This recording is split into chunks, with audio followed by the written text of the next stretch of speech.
Good morning. இன்னைக்கு நம்ம எதை பார்க்க போறோம்னா alpha numeric sequence puzzle. So இதுக்கு முன்னாடி பார்த்தது வந்து நம்பர் சீரீஸ். இது alpha numeric series. So actually சீரீஸில் பார்த்தோம் அப்படின்னா there are different types. Number series. So already we have seen this number series. ஒன்று number series, next alphabet series. So alphabet series அப்படின்றது which contains only ABCD, ஏலேருந்து Z மட்டும் இருந்துச்சுன்னா அதுக்கு பேர் ஆல்ஃபபெட் சீரீஸ். அண்ட் இந்த ஆல்ஃபா நியூமரிக் சீரீஸ் அப்படின்றது which consist of both the alphabets and பார்த்தோன்னா நியூமரிக். இதில் எதெல்லாம் இருக்கும் பார்த்தோன்னா ஆல்ஃபபெட்ஸு ஏலேருந்து இசட்டு எய்தர் ஸ்மாலில் இருக்கும், கேபிட்டலில் இருக்கும், that is lower case upper கேஸ்ன்னு சொல்லுவோம். ஸோ லோயரில் இருக்கலாம் இல்லை கேபிட்டலில் இருக்கலாம். நம்பர்ஸ் நியூமரிக் அப்படின்றது which represents numbers. So alpha numeric அப்படின்றது which is a combination of alphabet A to Z plus numeric. அது மட்டும் இல்லாமல் இதில் வேறு எதெல்லாம் இருக்கலாம் அப்படின்னு சொல்லிட்டு பார்த்தோன்னா நம்பர்ஸ் இருக்கும். So that is symbols. Symbols அப்படின்றது ampersand symbol, at the rate of, next star. So இது எல்லாமே வந்து which comes under ஆஷு. ஸோ இது எல்லாமே பார்த்தோன்னா which comes under symbols. So இது எல்லாமும் வந்து ஆல்ஃபா நியூமரிக் சீரீஸில் இருக்கும். ப்ளஸ் அது இல்லாமல் பங்க்சுவேஷன் மார்க்கு, நெக்ஸ்ட்டு இந்த lower case upper case letters, இந்த சிம்பிள்ஸ் எல்லாமே ப்ரெசென்ட் ஆகிருக்கும் ஆல்ஃபா நியூமரிக் சீரீஸ் அப்படின்றது. ஸோ இந்த சீரீஸ் அப்படின்றது இந்த பசில் வந்து there are different types. Number series, நம்ம இதுக்கு முன்னாடி பார்த்தது நம்பர் சீரீஸ். நெக்ஸ்ட் பார்த்தோன்னா alphabet series. So alphabet series அப்படின்றது which contains only alphabets, ஏலேருந்து Z வரைக்கும் மட்டும் இருந்துச்சுன்னா அதுக்கு பேர் alphabet series. Alpha numeric series அப்படின்றது which consist of alphabets ஏலேருந்து Z plus numbers 1 2 3 and so on. அது மட்டும் இல்லாமல் along with this என்னெல்லாம் இருக்கலாம் அப்படின்னா சிம்பிள்ஸ். ஸோ எல்லா சிம்பிள்ஸும் இருக்கும். ஸோ பிஃபோர் கோயிங் நம்ம என்ன பண்ணலாம் அப்படின்னா ஆக்சுவலி ஏபிசிடி இது எல்லாருக்குமே தெரியும் தான், ஏலேருந்து Z வரைக்கும். எப்போல்லாம் உங்களுக்கு எந்த எக்ஸாமினேஷன்லாம் வந்து இந்த ஆல்ஃபா நியூமரிக் சீரீஸ் இருக்கோ whenever you get the rough sheet, உங்களுக்கு ரஃப் ஷீட் கொடுத்தோடனே ஃபஸ்ட்டு என்ன பண்ணிவிடுங்க அப்படின்னா, ஏன்னா இதுலலாம் வந்து மார்க் வந்து ரெடியூஸ் ஆகக்கூடாது. ஸோ நம்ம ஈஸியாக மார்க் ஸ்கோர் பண்ணுறது எதில் இருக்கணும்னா ஆப்டிடியூடு. சப்போஸ் ஜென்ரல் இங்கிலீஷ் இருந்துச்சுன்னா இங்கிலீஷு, அதுக்கப்புறமா தான் வந்து நம்ம சப்போஸ் டிஎன்பிஎஸ்சி போதோம்னா ஜென்ரல் சயின்ஸு. ஸோ ஜென்ரல் சயின்ஸ்னும் போது நமக்கு கொஞ்சம் டிஃபிகல்ட்டிஸ் வரும். ஸோ என்ன பண்ணலாம் அப்படின்னா ஃபஸ்ட்டு ஜென்ரல் இங்கிலீஷோ இல்லை ஜென்ரல் தமிழோ அது ப்ளஸ் வந்து இந்த aptitude and mental ability. Next ஐபிபிஎஸ்க்கு போகணுன்னாலும் அதே மாதிரி இங்கிலீஷு, நெக்ஸ்ட்டு ரீசனிங் பார்ட் இருக்கும், கம்ப்யூட்டர் பார்ட் இருக்கும், நெக்ஸ்ட்டு பேங்கிங் இருக்கும். ஸோ இது எல்லாமே வந்து நம்ம ஈஸியாக பண்ணுறது. ஸோ ஃபர்ஸ்ட் எடுத்தோன்னே என்ன பண்ணுங்க அப்படின்னா, சப்போஸ் உங்களுக்கு நீங்கள் எந்த எக்ஸாம் அட்டன் பண்ணுறீங்களோ அங்கே உங்களுக்கு ஆல்ஃபா நியூமரிக் சீரீஸ் இருந்துச்சு அப்படின்னா ஃபர்ஸ்ட் எடுத்தோடனே ரஃப் ஷீட்டில் ஏபிசிடி எழுதிருங்க. ஸோ ஏபிசிடி எழுதும்போது என்ன பண்ணோம் அப்படின்னா ஏலேருந்து எம், ஆக்சுவலி நம்ம எப்படி சொல்லுவோம்னா ஏலேருந்து எம் அப்படின்றது ஃபர்ஸ்ட் ஆஃப். நெக்ஸ்ட் பார்த்தோன்னா என்லேருந்து Z. ஸோ என்லேருந்து Z அப்படின்றது செகண்ட் ஆஃப் ஆல்ஃபபெட் அப்படின்னு சொல்லுவோம். இங்கிலீஷில் இருக்கிறது டோட்டலாக பார்த்தோன்னா 26 ஆல்ஃபபெட்ஸ். இது நமக்கு நல்லாவே தெரியும். ஸோ இந்த 26 ஆல்ஃபபெட்ஸ் பார்த்தீங்கன்னா ஃபஸ்ட்டு ஏலேருந்து Z, ஏலேருந்து Z வந்து 1லேருந்து 26 எழுதிக்கோங்க. பட் எழுதும்போது என்ன பண்ணுங்கன்னா ஏலேருந்து எம், ஏன்னா இந்த எம் அப்படின்றது ஃபர்ஸ்ட் ஆஃப்னு சொல்லுவோம். நெக்ஸ்ட் என்லேருந்து பார்த்தீங்கன்னா Z வரைக்கும் வந்து செகண்ட் ஆஃப் இங்கிலீஷ் ஆல்ஃபபெட் அப்படின்னு சொல்லுவோம். ஸோ ஃபர்ஸ்ட் இதை எழுதிட்டு இதோட நம்பர்ஸ் எழுதிக்கோங்க. A represents 1, B2, C3, D4 and so on. Z வந்து 26. இதை ஃபர்ஸ்ட் எழுதுங்க. நெக்ஸ்ட் என்ன பண்ணணும் அப்படின்னா ஏலேருந்து Z த சேம், ஏலேருந்து எம், என்லேருந்து Z.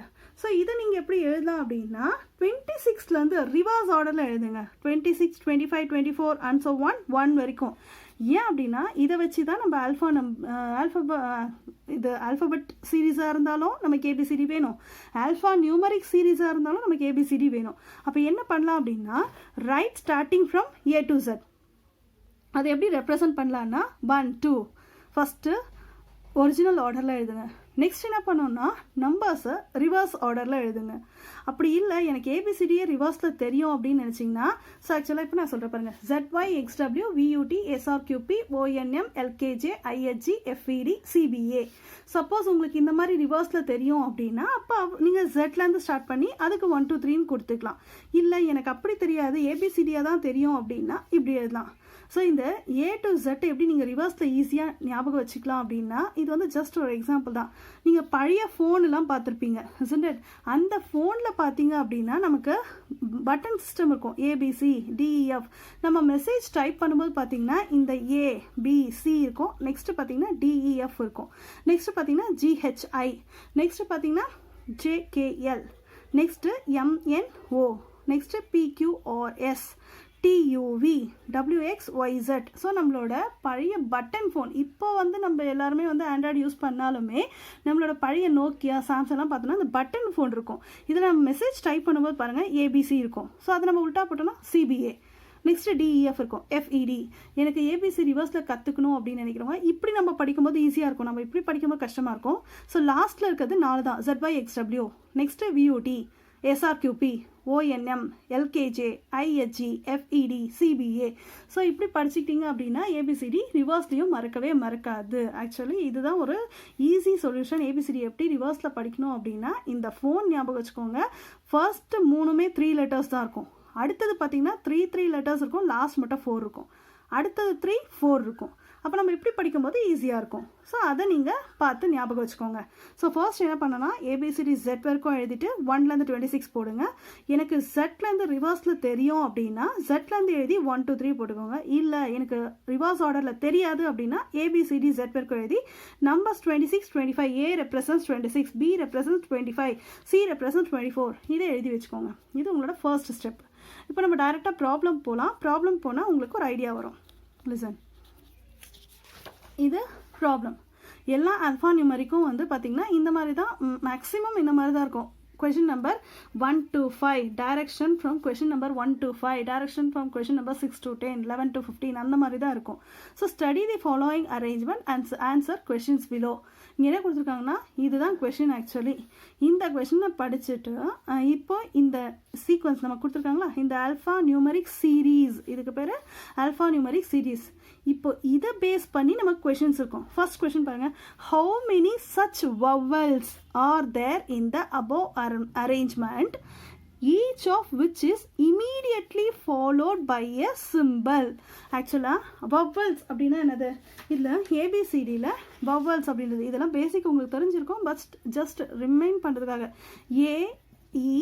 AEIOU, these are called as vowels அப்படின்னு சொல்லுவோம். அப்போ இந்த vowels தவிர மீதி எல்லாத்துக்கும் பேர் என்னன்னு சொல்லுவோம் அப்படின்னா consonants. ஸோ மீதி எல்லாத்துக்கும் பேர் consonants. AEIOU represents vowels. இதை தவிர்த்து இருக்க இந்த BCD, FG, H இது எல்லாமே என்னன்னு சொல்லுவோம்னா ரிமைனிங் எல்லாமே is called as consonants. So இது நமக்கு தெரியணும். ஓகேங்களா? இப்போ இங்கே என்ன கேட்டிருக்காங்க, how many such vowels are there இந்த above அரேஞ்ச்மெண்ட். ஸோ ஃபர்ஸ்ட் என்னென்ன vowels இருக்கு இங்கே பாருங்க, ஐன்றது ஒரு vowel. Next KJ 7%, L O, ஓன்றது ஒரு vowel. Next T 3 8 A F 6 U, யூன்றது ஒரு vowel. நெக்ஸ்ட் ஆஷ் VP 1 ஈன்றது ஒரு vowel. Star 9 H 5. ஓகேங்களா? இப்போ நம்ம vowel கண்டுபிடிச்சாச்சு. AEIOUவில் நமக்கு இங்கே என்னெல்லாம் இருக்குது அப்படின்னு சொல்லிட்டு பார்த்தோன்னா I இருக்குது, O இருக்குது, U இருக்குது, E இருக்குது.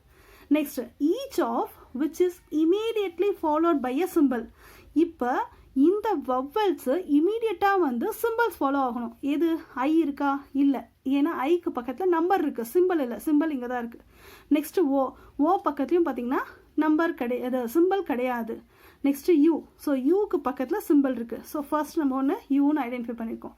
நெக்ஸ்ட்டு இ, ஸோ ஈக்கு பக்கத்துலையும் நமக்கு சிம்பிள் இருக்குது, யூ இ. இதுக்கப்புறம் செக் பண்ணோன்னா நமக்கு கிடையாது சிம்பிள், தட் இஸ் வவலே இல்லை.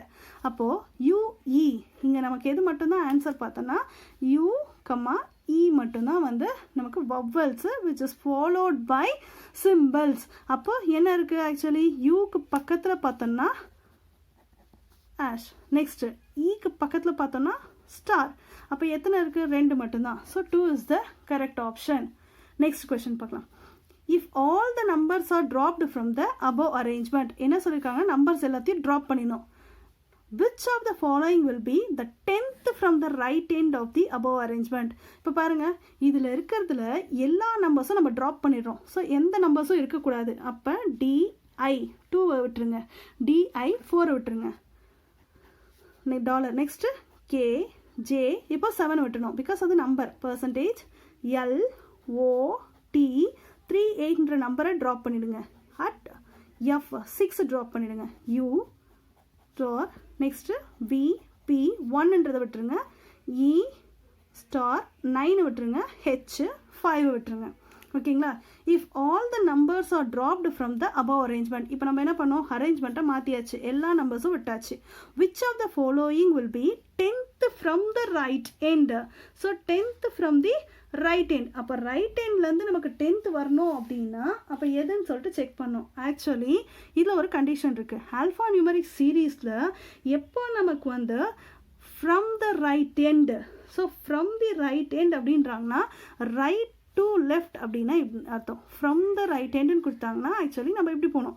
அதே ஃப்ரம் த லெஃப்ட் ஹேண்ட் அப்படின்னாங்கன்னா நம்ம இப்படி போகணும். ஏன்னா ஏலேருந்து ஜட் எழுதுறது நம்ம என்னன்னு சொல்லுவோம்னாக்கா ஏ டு இசட் அப்படின்றது லெஃப்ட்லேருந்து ரைட் எழுதுறது. அதே இசட் டு ஏ அப்படின்னா ரைட் டு லெஃப்ட் எழுதுறது. ஓகேவா. இந்த கான்செப்ட் வச்சு தான் மேக்ஸிமம் கொஷின்ஸே இருக்கும். ஆக்சுவலி ஏ டு இசட் அப்படின்னா லெஃப்ட் டு ரைட். அதே ஜட் டு ஏ அப்படின்றது இங்கிலீஷ் ஆல்ஃபபெட்டில் that is from right, that is from right to left. ஸோ இதுதான் நம்ம என்ன சொல்கிறோம் அப்படின்னா ஃப்ரம் ரைட் எண்டுன்னு கொடுத்துருக்காங்க. அப்போ ரைட் எண்ட் அப்படின்றது right to left.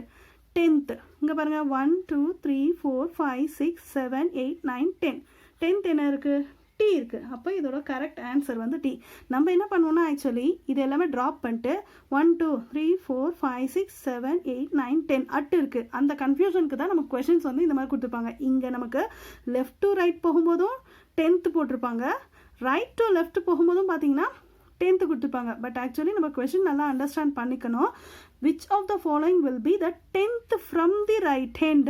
So first நம்ம ட்ராப் பண்ணியாச்சு, எல்லாமே நம்பர்ஸ் ட்ராப் பண்ணிட்டு எழுதியாச்சு. இப்போ என்ன பண்ணோம், 10th from the right hand. So right to left, இது லெஃப்ட் டு ரைட்டு. ஸோ எப்போல்லாம் நம்ம ஏபிசிடி வந்து இப்படி எழுதுகிறோமோ அதை என்னன்னு சொல்லுவோம்னா லெஃப்ட் டு ரைட்டுன்னு சொல்லுவோம், எல் டு ஆர்ன்னு சொல்லுவோம். அதே வந்துட்டு இப்படி இருந்து நம்ம எழுதணும்னா ரிவர்ஸில் உல்ட்டாவில் எழுதணும் அப்படின்னா தட் இஸ் ஜெட்லேருந்து ஏ எழுதும்போது அதை என்னன்னு சொல்லுவோம்னா ரைட் டு லெஃப்ட்டுன்னு சொல்லுவோம். அப்போ இங்கே என்ன கொடுத்துருக்காங்க, ரைட் எண்ட்லேருந்து. அப்போ ரைட் எண்ட்லேருந்துன்னா 1 2 3 4 5 6 7 8 9 10. அப்போ ஆன்சர் வந்து D, A, option A, D is the right answer. Next, what will come in the place of question mark based on the above arrangement. இப்போ பாருங்கள் இங்கே ஒரு அரேஞ்ச்மெண்ட் கொடுத்துருக்காங்க. இந்த கொஷின் மார்க்கில் என்ன வரும்னு கேட்டிருக்காங்க. What will come in the place of question mark. இப்போ பாருங்கள் இங்கே என்ன இருக்குது, F6/. 1 minute. இங்கே பாருங்கள் எஃப் எங்கே இருக்குது பாருங்கள், எஃப் நெக்ஸ்ட்டு 6, அது பக்கத்தில் பார்த்தீங்கன்னா ஆஷு. ஸோ F6 கண்டினியூஸாக இருக்குது. நெக்ஸ்ட்டு ஆஷுக்கு நெக்ஸ்ட்டு என்ன கொடுத்துருக்காங்க, K7. அதுக்கப்புறம் K7 எங்கே இருக்குது பாருங்கள், K7. நெக்ஸ்ட் என்ன இருக்குது, பர்சன்டேஜ் ஜே போட்டேன்னா K7, இது கிடையாது, K7%. சரிங்களா. Next L T3. அப்போ எப்படி இருக்குது அப்படின்னா ஃபஸ்ட்டு இருக்கதும் இது D4. 1 minute, நம்ம தனியாகவே எழுதிக்கலாம். இங்கே பாருங்கள் 2, இங்கே எப்படி இருக்குன்னா DI4 K J7% L OT 38 at F6U as VP1E * 9H5. இப்போ இங்கே பாருங்கள் இதுதான் ஆக்சுவலி நம்ம கொடுத்துருக்க ஆப்ஷன். இங்கே என்ன இருக்குது, D4/. இங்கே பாருங்கள் D4 நெக்ஸ்ட் டாலர். நெக்ஸ்ட் பாருங்கள் K7%. எங்கே இருக்குது, பக்கத்துலேயே இருக்குது, K7%. அப்போ அதுக்கடுத்து என்ன இருக்குது, LT3. அப்போ அதுக்கப்புறம் என்ன வந்திருக்கும், 8. ஸோ பக்கத்தில் இருக்கிறத விட்டுணுங்களா, இது D. நெக்ஸ்ட்டு பார்த்தீங்கன்னா K. அதுக்கப்புறம் பாருங்கள் L ஆச்சுங்களா, T3. அப்போ என்ன வந்திருக்குன்னா 8, இதை விட்டுருங்க, F6. 8 F6. I hope you understand. உங்களுக்கு புரியும்னு நினைக்கிறேன். தெரியுது நல்லா. லிசன், $4. D இங்கே பாருங்கள் $4. ஸோ நடுவில் இருக்க ஐயை விட்டுறணும். நெக்ஸ்ட்டு பாருங்கள் டாலருக்கு பக்கத்தே இருக்குது K. So K7%. K இந்த ஜேவை விட்டுருங்க, K7%. முடிஞ்சதுங்களா. அதுக்கப்புறம் பர்சன்டேஜ்க்கு பக்கத்துலேயே இருக்குது L T3. ஸோ இந்த ஓ விட்டணும், L T3. அப்போ 3க்கு பக்கத்தில் இருக்கிறது 8. ஸோ 8க்கு பக்கத்தில் இருக்க அட்டு விட்டுருங்க. So 8 F6. ஸோ 8 F6 இதான் நம்மளோட கரெக்ட் ஆப்ஷன்.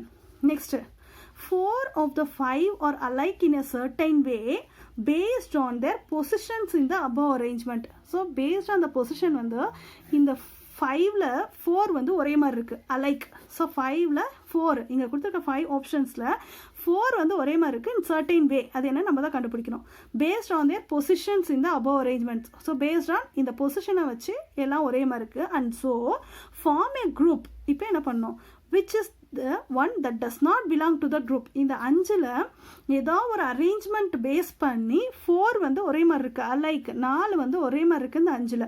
அந்த 1 வேறு மாதிரி இருக்குது எது நம்ம ஐடென்டிஃபை பண்ணோம். ஸோ ஃபஸ்ட்டு பாருங்கள் FU6 இங்கே பாருங்கள் FU6 நம்ம ஃபஸ்ட்டு சர்க்கிள் பண்ணிக்கலாம். நெக்ஸ்ட்டு J%7 J இங்கே பாருங்கள் J%7 D41 D41 எங்கே இருக்குது பாருங்கள் இதோ D41. நெக்ஸ்ட்டு பாருங்கள் E9 star E9 star. Next T38 T38 எங்கே இருக்குது பாருங்கள் T38. இப்போ அப்சர்வ் பண்ணுங்கள் FU6 F நெக்ஸ்ட்டு ஆக்சுவலாக U6 இன்டர்சேஞ்சாக இருக்குது. இது கரெக்டு. J%7 J பர்சன்டேஜ் இங்கே வந்திருக்கு 7 இங்கே போயிருக்கு. ஸோ இது கரெக்டு. நெக்ஸ்ட் D41 இங்கே பாருங்கள் D ஆக்சுவலி 41 கிடையாது, இது D4I வந்திருக்கணும். அப்போ இது தப்பு. நெக்ஸ்ட் பாருங்கள் E9 ஸ்டார் E9 இங்கே வந்திருக்கு, ஸ்டார் இங்கே போயிருக்கு. T38 T38 இங்கே இருக்குது.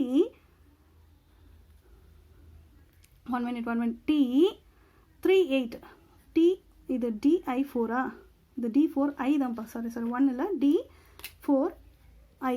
ஓகே, அப்போ இது correct. D4I correct.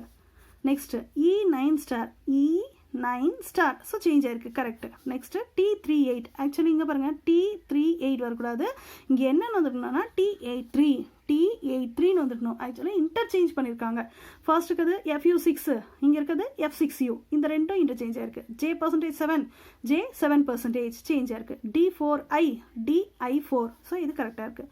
E9 star இங்கே T38 அப்படின்றது T38ஆகவே இருக்குது. நமக்கு எப்படி இருக்கணும்னா இது ரெண்டும் சேஞ்ச் ஆகிடணும். அப்போ T83 இதுதான் கரெக்ட் ஆன்சர். அப்போ இங்கே தப்பானது எது அப்படின்னா இதுதான் option E. Option E is the correct answer. இது மட்டும் வேறு மாதிரி இருக்குது. Next which of the following is the 12th to the right of the 6th from the left end of the above arrangement. நல்லா question observe பண்ணுங்க. which of the following is the 12th to the right. இங்கே என்ன கொடுத்துருக்காங்க 12th to the right. So first அதை கண்டுபிடிக்கிறோம். 12th to the rightன்னு பாருங்களேன். 2DI4 star KJ7 star LOT38 at F6U VP1 star 9H5. இப்போ இங்கே பாருங்கள் 12th to the ரைட்டு. அப்போ ரைட்டில் இருந்து 12th பாருங்களேன். ஸோ ரைட் அப்படின்னா நமக்கு டு த, எப்போல்லாம் நமக்கு டு த ரைட்னு வருதோ அது என்ன அர்த்தம் அப்படின்னா டு த ரைட் அப்படின்னா A to Z. To the ரைட்னு வரும்போது A to Z போடுவோம். அதே டு த லெஃப்ட்னும் போது Z to A. நல்லா அண்டர்ஸ்டாண்ட் பண்ணுங்க. டு த ரைட்டுன்றது வேறு, ஃப்ரம்ன்றது வேறு. So from A to Z அப்படின்றது என்னென்னா லெஃப்ட் டு ரைட்டு. அதே மாதிரி தான் ஃப்ரம் Z to Aன்றது ரைட் டு லெஃப்ட்டு. அதே டு த ரைட் அப்படின்னா என்ன அர்த்தம்னா டு த ரைட் அப்படின்னா A to Z. To the left அப்படின்னா Z to Aன்னு சொல்லுவோம். இப்போ இங்கே என்ன இருக்குது 12th டு த ரைட்டு. அப்போ டு த ரைட். இப்போ பாருங்கள் 1 2 3 4 5 6 7 8 9 10 11 12 முடிஞ்சிச்சு. To the right of the 6th from the left. இப்போ of the 6th from the left. அப்போ ஃப்ரம் த லெஃப்ட் அப்படின்னாலும் என்ன அர்த்தம்னா A to Z தான் அர்த்தம். ஸோ இதை கன்ஃபியூஸ் பண்ணுற மாதிரி கொடுத்துருக்காங்க. 12th டு த ரைட் அப்படின்னாலும் A to Z தான், 6th ஃப்ரம் த லெஃப்ட்னாலும் A to Z தான். அப்போ இங்கேருந்து 6th பாருங்கள் 1 2 3 4 5 6. ஸோ 6 என்ன இருக்குது U. ஸோ ஆன்சர் வந்து U. ஸோ இந்த மாதிரி கொஷின் கேட்கும்போது நமக்கு கண்டிப்பாக கன்ஃபியூஸ் ஆகும். Which of the following is the 12th to the right. First 12th to the right அப்படின்னா A to Zன்னு அர்த்தம். அப்போ A to Z 12th கண்டுபிடிச்சாச்சு. இந்த ஆஃப் கொஷின் முடிஞ்சிச்சு. Next of the 6th from the left. 6th from the லெஃப்ட்னா நீங்கள் இப்படி போயிடக்கூடாது. அப்போ என்ன ஆகிடும்னா 1 2 3 4 5 6 நம்ம என்னென்ன எடுத்துப்போனோம் 1. அப்போ கன்ஃபியூஸ் பண்ணுறதுக்கு 1ம் கொடுத்துருப்பாங்க. அது ஆன்சர் கிடையாது. இங்கேருந்து 6th, ஏன்னா ஃப்ரம் த லெஃப்ட்னாலும் A to Z தான், டு த ரைட்டுனாலும் A to Z. இதை அப்படியே மாற்றிக்கோங்க. டு த லெஃப்ட்னா இப்போ எப்படி இருந்திருக்கும், Z to A. அதே ஃப்ரம் த ரைட்டுன்னு இருந்ததுன்னா Z to Aன்னு மாறி இருக்கும். அவ்வளோதான் கொஷின். ஸோ சப்போஸ் நமக்கு இங்கே 12th டு த லெஃப்ட்னு கொடுத்துருந்தாங்கன்னா 1 2 3 4 5 6 7 8 9 10 11 12 இங்கே நிற்கிது. அதே போல் இங்கே 6th ஃப்ரம் த ரைட்டுன்னு கொடுத்துருந்தாங்கன்னா இங்கேருந்து கண்டினியூ பண்ணிக்கணும். 1 2 3 4 5 6. அப்போ L வந்திருக்கும். அந்த கன்ஃபியூஷனுக்காக தான் நமக்கு இந்த எல்லா ஆப்ஷனும் இருக்கும். பட் ஆக்சுவலி கரெக்ட் ஆப்ஷன் வந்து U. ஸோ இப்படி தான் நீங்கள் வந்து ஆல்ஃபா நம்பர் சீரீஸ் வந்து சால்வ் பண்ணணும். I hope you understand. உங்களுக்கு புரிஞ்சிருக்கும்னு நினைக்கிறேன். சப்போஸ் டவுட் இருந்தால் கமெண்ட் செக்ஷனில் கேளுங்க. நம்ம இதை வந்து நெக்ஸ்ட் வீடியோவில் கண்டினியூ பண்ணலாம். Next different series. தேங்க்யூ.